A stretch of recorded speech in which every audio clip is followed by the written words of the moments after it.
we got the magic stick. All right, I guess you guys already know what this is. So what's going on, everybody? Welcome back to the channel. Welcome back to the show. It is hot as heck. All right, you guys already know what it is. You heard it thousands of times before. I work outside.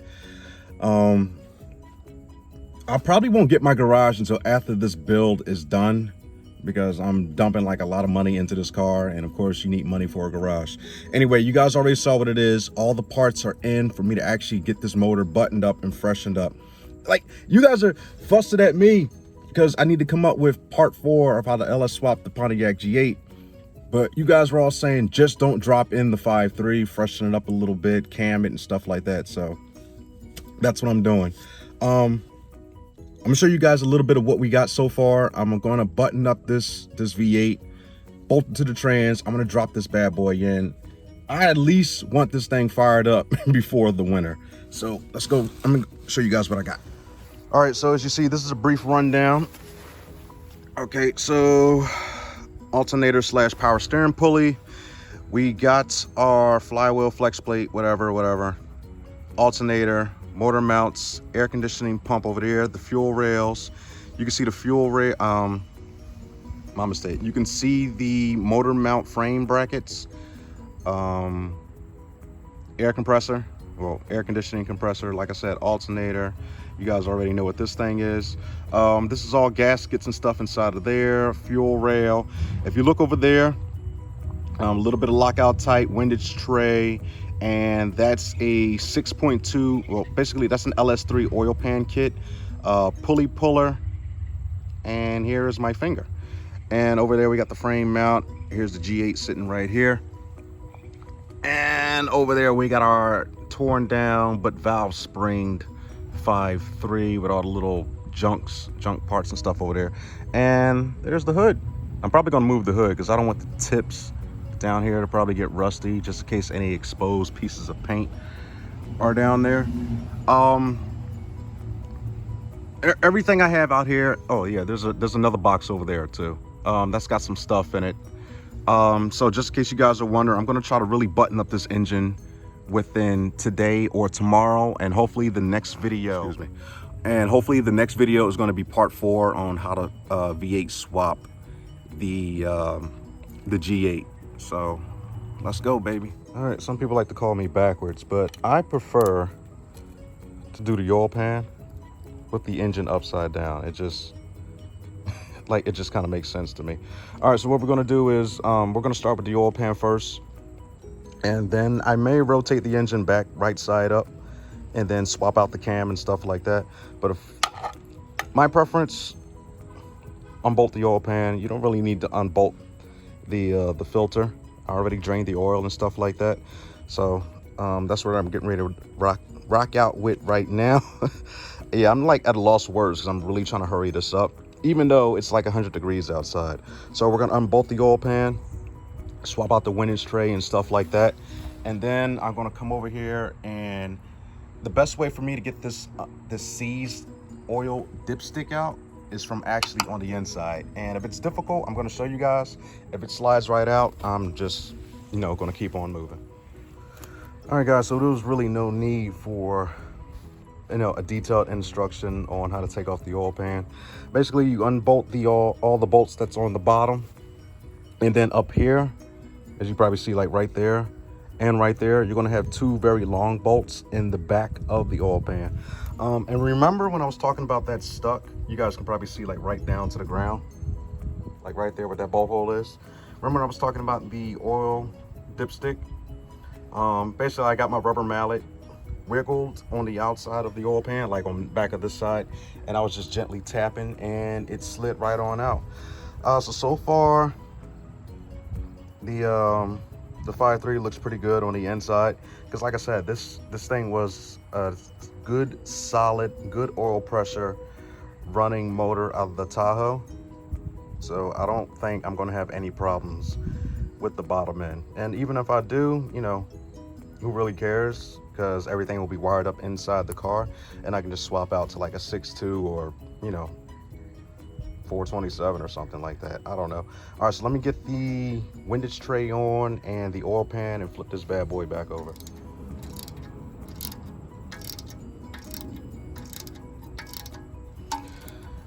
And we just tighten this up.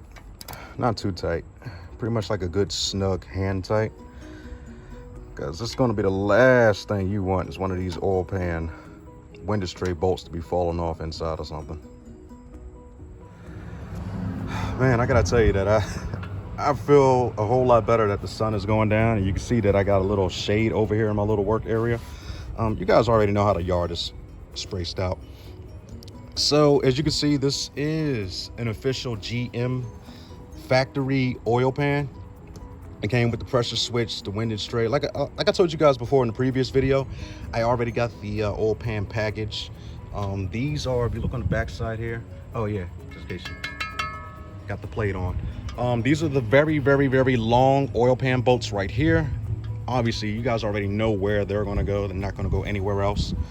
All the oil pan bolts already dropped in. They're getting ready to be snugged down.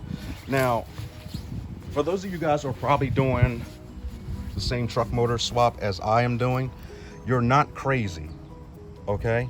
Even though you can be the most tidiest person in the world, you're gonna get somewhere and you're gonna be like, oh my God, I forgot a bolt. No, the 5.3s are one bolt short. As you can see, nothing can go right here. That's just the way that the motor is set up. So obviously you're going to try to put the bolt in there and it's not going to go, and you're going to be like, oh shit, maybe it's not centered. Nope, that's just how it is. Okay, so I'm snugging this down and we're going to keep on trucking. I'm not forgetting anything, am I? Besides the oil filter, obviously we're going to get a new oil filter. Factory bung came with it. And let me give you guys a shot of some part numbers here, just in case you probably, I don't know. But like I said, this is off the 6.2, aka the Camaro motor. Yeah, the LS3. All right, let's take the time out to get the frame mounts brackets on, since we already got this thing upside down. And call me crazy, but I can now see that these things only go one way, because if you try to flip them the other way, it just won't work. The bolt holes will be like just way offline. So as you can see, you're only going to use about 3 bolts. All right, and I reused these off the 5.3. I didn't reuse these off the 6-cylinder.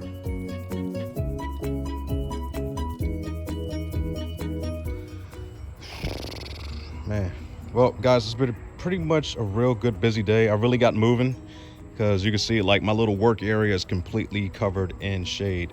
All right, so as you can see, we got the frame mounts on, we got the motor mounts on, we got the heat shields. I don't think I got those on right, but pretty much like a collector would sit right here. So that's why I assumed that the heat shields would face this way.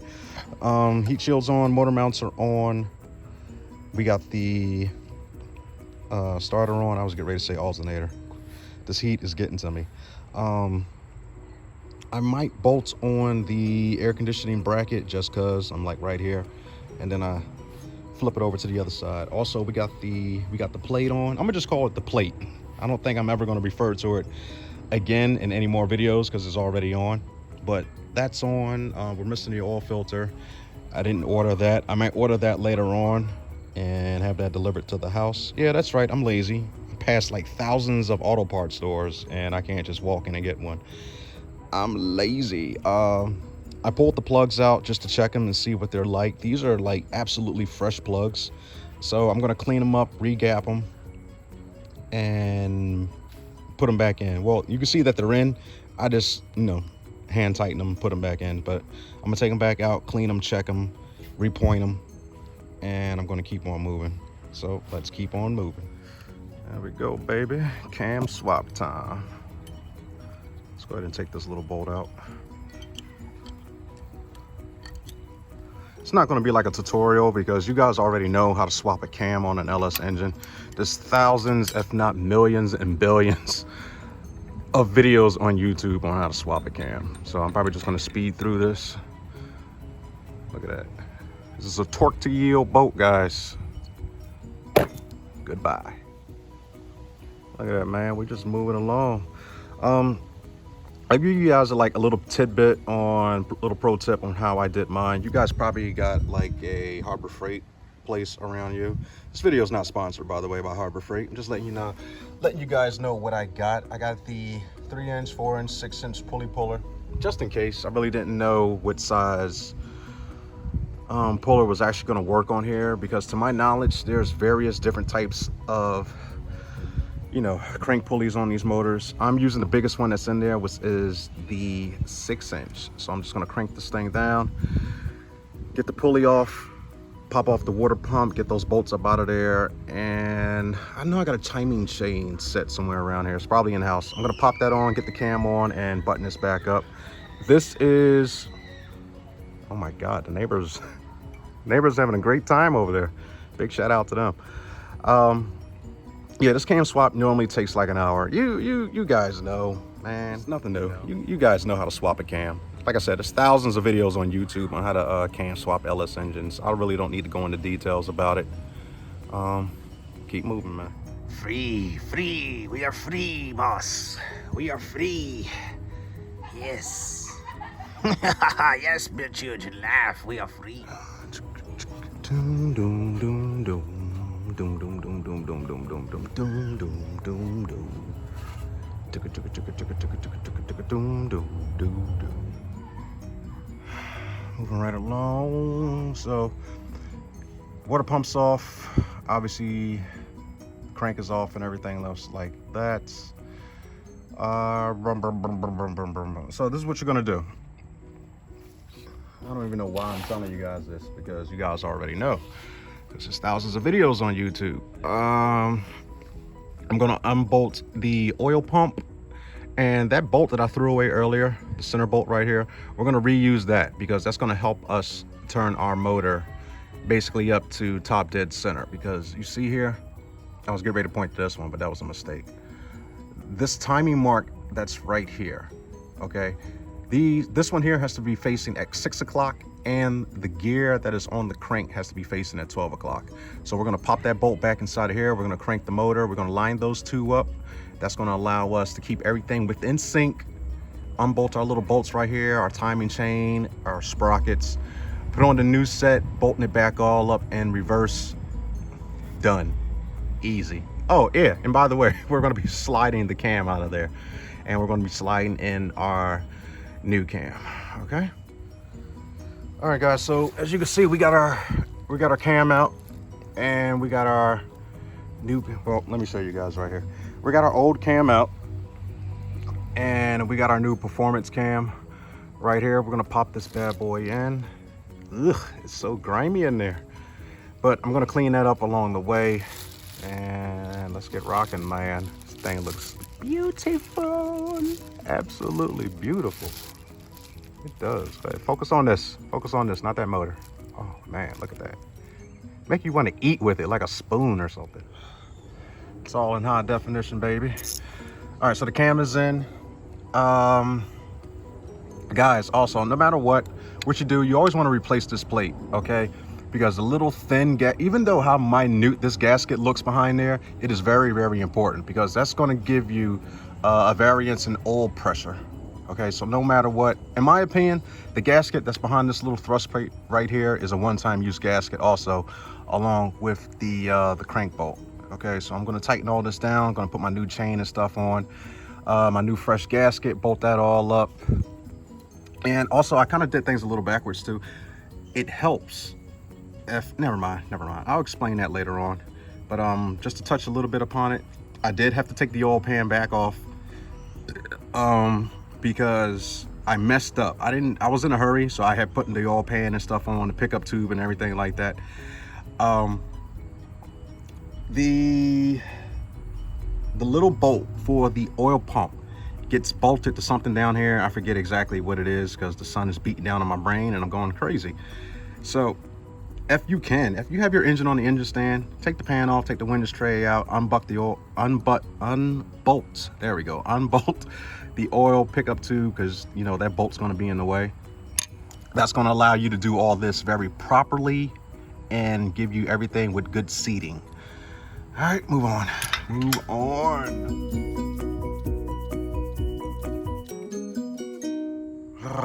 Your boy been out here slaving all day. Okay, so let me give you guys a recap of what's going on. You already know the cam is in, the new timing chain set is in, new oil, I'm just so tired. The new pickup, oh, I'm sorry, oil pump. So we got pump, chain set, the cam is in, the water pump's back on. Yeah, old water pump. Water pump's back on, and right now we're getting ready to put basically the pulley back on, aka balancer or whatever. Also, you want to reuse this bolt here, the torque to yield bolt, to tighten it down.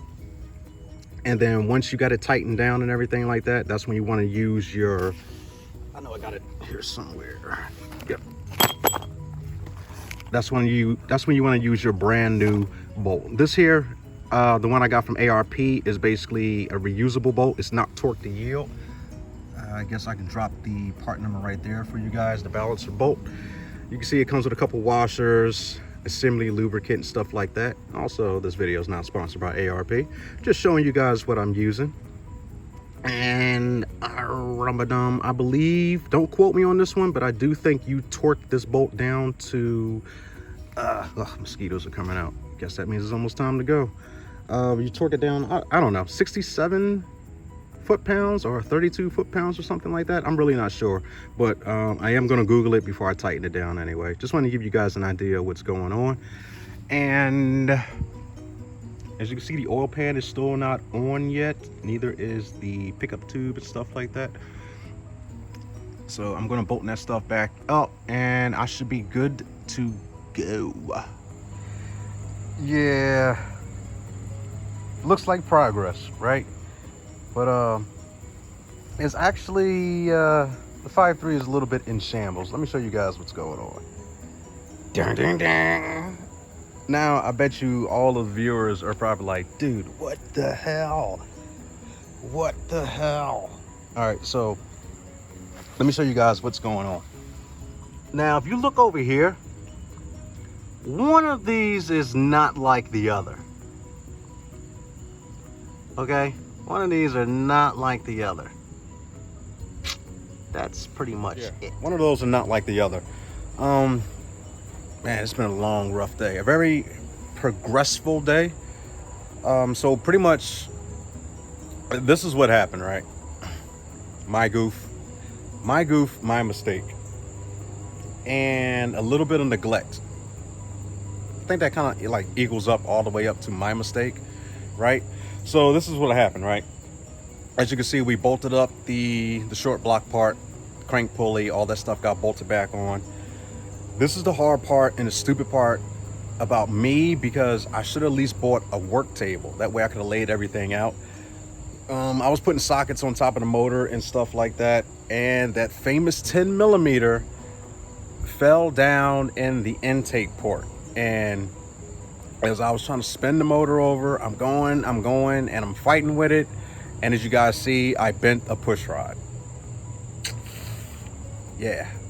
So luckily, that's really not like a big problem. That's just going to allow me to go out there, buy new lifters, buy push rods and stuff like that, drop those in, and hopefully, promissory, in the next video, it will be episode 4 on how to LS swap your Pontiac G8. Right now, all I'm doing is like cleaning up and stuff like that. So I guess I give you guys like a little bit of montage of what's going on, and then we're gonna roll out the video. But anyway, I want to thank you guys so much for watching, liking, and commenting and stuff like that. Thank you so much for allowing me to gain 2,300 subscribers.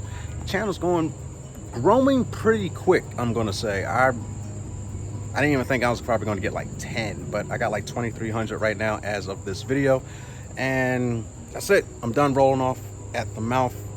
Let me show you guys the rest of the motor and show you what's going on. Anything else I might as well do to the engine since the heads are off? You guys definitely let me know down in the comments below. All right, I'm out. Peace.